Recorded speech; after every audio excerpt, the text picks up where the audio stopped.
Hi hello friends, ಎಲ್ಲರಿಗೂ ಮಂಗಳ ಪಾಕಶಾಲೆಗೆ ಸ್ವಾಗತ. ಬನ್ನಿ, ನಾನಿವತ್ತು ಹಲಸಿನಕಾಯಿ ಗ್ರೇವಿ ಮಾಡ್ಕೊಳ್ಳೋದು ಹೇಗೆ ಅಂತ ತೋರಿಸ್ಕೊಡ್ತೀನಿ. ಈಸಿಯಾಗಿ ಮಾಡ್ಕೊಳ್ಬಹುದು. ಮಾಡೋದಕ್ಕಿಂತ ಮುಂಚೆ ಇನ್ನೂ ನನ್ನ ಚಾನಲ್ನ ಸಬ್ಸ್ಕ್ರೈಬ್ ಮಾಡ್ಕೊಳ್ಳದೆ ಹಾಗೆ ನೋಡ್ತಾ ಇದ್ದರೆ ಪ್ಲೀಸ್ ನನ್ನ ಚಾನಲ್ನ ಸಬ್ಸ್ಕ್ರೈಬ್ ಮಾಡ್ಕೊಳ್ಳಿ. ಹೊಸ ವಿಡಿಯೋಕ್ಕೋಸ್ಕರ ಬೆಲ್ ಐಕನ್ನು ಕ್ಲಿಕ್ ಮಾಡಿ. ಬನ್ನಿ ಈಗ ಮಾಡೋದು ಹೇಗೆ ಅಂತ ನೋಡೋಣ. ಮೊದಲನೇದಾಗಿ ನಾನಿಲ್ಲಿ ಒಂದು ಪಾತ್ರೆಗೆ ನೀರನ್ನ ಸೇರಿಸ್ಕೊಂಡಿದ್ದೀನಿ. ಒಂದು ಸ್ವಲ್ಪ ಉಪ್ಪು ಮತ್ತು ಒಂದು ಚಿಟಿಕೆ ಅರಿಶಿನ ಸೇರಿಸ್ಕೊಂಡು ಇಟ್ಕೊಂಡಿದ್ದೀನಿ. ಹಲಸಿನಕಾಯಿನ ಸಿಪ್ಪೆನೆಲ್ಲ ತೆಗೆದ್ಮೇಲೆ ಅದರೊಳಗೆ ಸೇರಿಸ್ಕೊಂಡ್ರೆ ಕಲರ್ ಚೇಂಜ್ ಆಗೋಲ್ಲ ಅನ್ನೋದಕ್ಕೋಸ್ಕರ ನಾನೀಗ ಚಾಕ್ನ ಎಣ್ಣೆ ಸವರಿ ಇಟ್ಕೊಂಡಿದ್ದೀನಿ. ಹಲಸಿನಕಾಯಿ ಅಂಟಿರೋದ್ರಿಂದ ಚಾಕಿಗೆ ಮೆತ್ಕೊಳ್ಳುತ್ತೆ, ಅದಕ್ಕೋಸ್ಕರ ಈ ರೀತಿ ಕಟ್ ಮಾಡಿ ಇಟ್ಕೊಂಡಿದ್ದೀನಿ. ಇದನ್ನು ಸಿಪ್ಪೆ ತೆಗೆದು ಇದನ್ನು ಚಿಕ್ಕ ಚಿಕ್ಕದಾಗಿ ಕಟ್ ಮಾಡಿ ಇಟ್ಕೊಳ್ಳೋಣ. ಈಗ ಚಿಕ್ಕ ಚಿಕ್ಕದಾಗಿ ಕಟ್ ಮಾಡಿ ರೆಡಿ ಮಾಡಿ ಇಟ್ಕೊಂಡಿದ್ದೀನಿ. ಇದಕ್ಕೆ ಮಸಾಲೆನ ರೆಡಿ ಮಾಡ್ಕೊಳ್ಳೋಣ. ಗ್ಯಾಸ್ ಮೇಲೆ ಒಂದು ಬಾಣಲಿನ ಇಟ್ಕೊಂಡಿದ್ದೀನಿ. ಅದಕ್ಕೆ ಒಂದು 2 ಸ್ಪೂನು ಎಣ್ಣೆನ ಸೇರಿಸ್ಕೊಳ್ತಾ ಇದ್ದೀನಿ.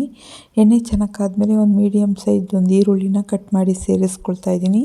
1 ಗೆಡ್ಡೆ ಬೆಳ್ಳುಳ್ಳಿನ ಸಿಪ್ಪೆ ತೆಗೆದು ಸೇರಿಸ್ಕೊಂಡಿದ್ದೀನಿ.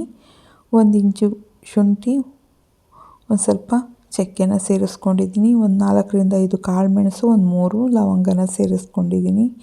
ಸೇರಿಸ್ಕೊಂಡು ಇದನ್ನೆಲ್ಲ ಚೆನ್ನಾಗಿ ಹುರ್ಕೊಳ್ಳೋಣ. ಈರುಳ್ಳಿ ಚೆನ್ನಾಗಿ ಫ್ರೈ ಆದಮೇಲೆ ಒಂದು 4ರಿಂದ 5 ಹಸಿರು ಮೆಣಸಿನಕಾಯಿನ ಸೇರಿಸ್ಕೊಳ್ತಾ ಇದ್ದೀನಿ. ಇದನ್ನು ಚೆನ್ನಾಗಿ ಹುರ್ಕೊಳ್ಳೋಣ. ಮೆಣಸಿನಕಾಯಿ ಚೆನ್ನಾಗಿ ಬೆಂದಮೇಲೆ ನಾನಿಲ್ಲಿ 1 ಟೊಮೆಟೊನ ಕಟ್ ಮಾಡಿ ಸೇರಿಸ್ಕೊಳ್ತಾ ಇದ್ದೀನಿ. ಇದನ್ನು ಸಾಫ್ಟ್ ಆಗೋವರೆಗೂ ಹುರ್ಕೊಳ್ಬೇಕಾಗುತ್ತೆ. ಒಂದು ಚಿಟಿಕೆ ಅರಿಶಿನ ಸೇರಿಸ್ಕೊಳ್ತಾ ಇದ್ದೀನಿ. ಒಂದು ಸ್ವಲ್ಪ ಕೊತ್ತಂಬರಿ ಸೊಪ್ಪನ್ನ ಸೇರಿಸ್ಕೊಂಡು ಇದನ್ನು ಚೆನ್ನಾಗಿ ಮಿಕ್ಸ್ ಮಾಡ್ಕೊಳ್ಳೋಣ.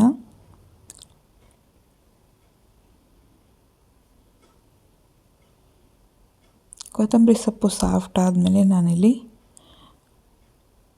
ಸ್ಟವ್ನ ಆಫ್ ಮಾಡಿಕೊಂಡು ಪೂರ್ತಿಯಾಗಿ ತಣ್ಣಗಾಗಕ್ಕೆ ಬಿಟ್ಬಿಡ್ತೀನಿ. ಪೂರ್ತಿಯಾಗಿ ತಣ್ಣಗಾದ್ಮೇಲೆ ಒಂದು ಮಿಕ್ಸಿ ಜಾರ್ನ ತಗೊಂಡು ನಾನು ಹುರಿದಿಟ್ಕೊಂಡಿರೋ ಮಸಾಲೆನ ಸೇರಿಸ್ಕೊಳ್ತಾ ಇದ್ದೀನಿ. ಸೇರಿಸ್ಕೊಂಡು ರುಬ್ಬೋದಕ್ಕೆ ಎಷ್ಟು ಬೇಕು ಅಷ್ಟು ನೀರನ್ನ ಸೇರಿಸ್ಕೊಂಡು ರುಬ್ಕೊಳ್ಳೋಣ. ರುಬ್ಕೊಂಡಿದ್ದಾದಮೇಲೆ ಅದಕ್ಕೆ ಒಂದು 4ರಿಂದ 5 ಸ್ಪೂನು ತೆಂಗಿನ ತುರಿನ ಸೇರಿಸ್ಕೊಂಡು ಮತ್ತೆ ಇನ್ನೊಂದು ಸಲ ರುಬ್ಕೊಳ್ಳೋಣ ನುಣ್ಣಗೆ. ರುಬ್ಕೊಂಡಿದ್ದಾದಮೇಲೆ ಗ್ಯಾಸ್ ಮೇಲೆ ಒಂದು ಬಾಣಲಿನ ಇಟ್ಕೊಂಡಿದ್ದೀನಿ. ಅದಕ್ಕೆ ಒಂದು 2 ಸ್ಪೂನು ಎಣ್ಣೆನ ಸೇರಿಸ್ಕೊಳ್ತಾ ಇದ್ದೀನಿ. ಎಣ್ಣೆ ಚೆನ್ನಾಗಿ ಕಾದ್ಮೇಲೆ ನಾನು ಕಟ್ ಮಾಡಿ ಇಟ್ಕೊಂಡಿರೋ ಹಲಸಿನಕಾಯಿ ಪೀಸ್ನ ಸೇರಿಸ್ಕೊಳ್ತಾ ಇದ್ದೀನಿ. ಸೇರಿಸ್ಕೊಂಡು ಎಣ್ಣೆಯಲ್ಲಿ ಒಂದು ಸ್ವಲ್ಪ ಹುರ್ಕೊಳ್ಳೋಣ.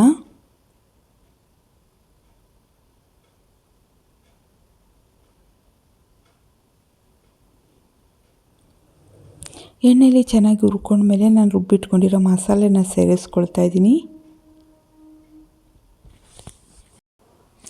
ಹಲಸಿನಕಾಯಿ ಚೆನ್ನಾಗಿ ಬೇಯಬೇಕು. ಅದಕ್ಕೆ ಎಷ್ಟು ಬೇಕಷ್ಟು ನೀರನ್ನ ಸೇರಿಸ್ಕೊಳ್ಳೋಣ. ರುಚಿಗೆ ಎಷ್ಟು ಬೇಕಷ್ಟು ಉಪ್ಪನ್ನು ಸೇರಿಸ್ಕೊಳ್ತಾ ಇದ್ದೀನಿ. ಸೇರಿಸ್ಕೊಂಡು ಒಂದು ಸಲ ಚೆನ್ನಾಗಿ ಮಿಕ್ಸ್ ಮಾಡ್ಕೊಳ್ಳೋಣ. ಮಿಕ್ಸ್ ಮಾಡ್ಕೊಂಡಿದ್ದಾದಮೇಲೆ ಮುಚ್ಚಿಬಿಟ್ಟು ಚೆನ್ನಾಗಿ ಬೇಯಿಸ್ಕೊಳ್ಬೇಕಾಗುತ್ತೆ. ಈಗ ಒಂದು ಸಲ ಮಿಕ್ಸ್ ಮಾಡಿ ಚೆನ್ನಾಗಿ ಬೆಂದಿದೆ ಇಲ್ವಾ ಅಂತ ಒಂದು ಸಲ ಚೆಕ್ ಮಾಡ್ಕೊಳ್ಳೋಣ. ಈಗ ಇನ್ನೂ ಒಂದು ಸ್ವಲ್ಪ ಬೇಯಬೇಕು. ಇನ್ನೂ ಒಂದು ಸ್ವಲ್ಪ ಹೊತ್ತು ಮುಚ್ಚಿ ಬಿಟ್ಬಿಡೋಣ.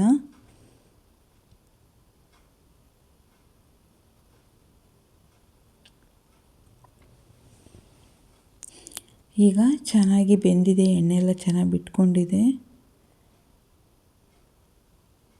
ಈಗ ನೋಡ್ತಿರ್ಬೋದು ಚೆನ್ನಾಗಿ ಬೆಂದಿದೆ. ಈಗ ಇದನ್ನು ಸ್ಟವ್ನ ಆಫ್ ಮಾಡಿಕೊಂಡು ನಾನಿಲ್ಲಿ ಸರ್ವ್ ಮಾಡ್ಕೊಳ್ತೀನಿ. ಇದು ರೊಟ್ಟಿಗೆ, ಚಪಾತಿಗೆ, ದೋಸೆಗೆ ತುಂಬಾ ಚೆನ್ನಾಗಿರುತ್ತೆ.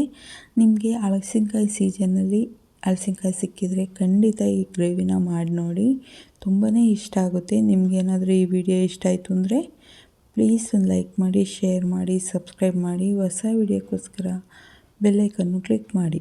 ಯಾರ್ಯಾರು ವಿಡಿಯೋ ನೋಡಿದ್ದೀರೋ ಅವರಿಗೆಲ್ಲ ಧನ್ಯವಾದಗಳು.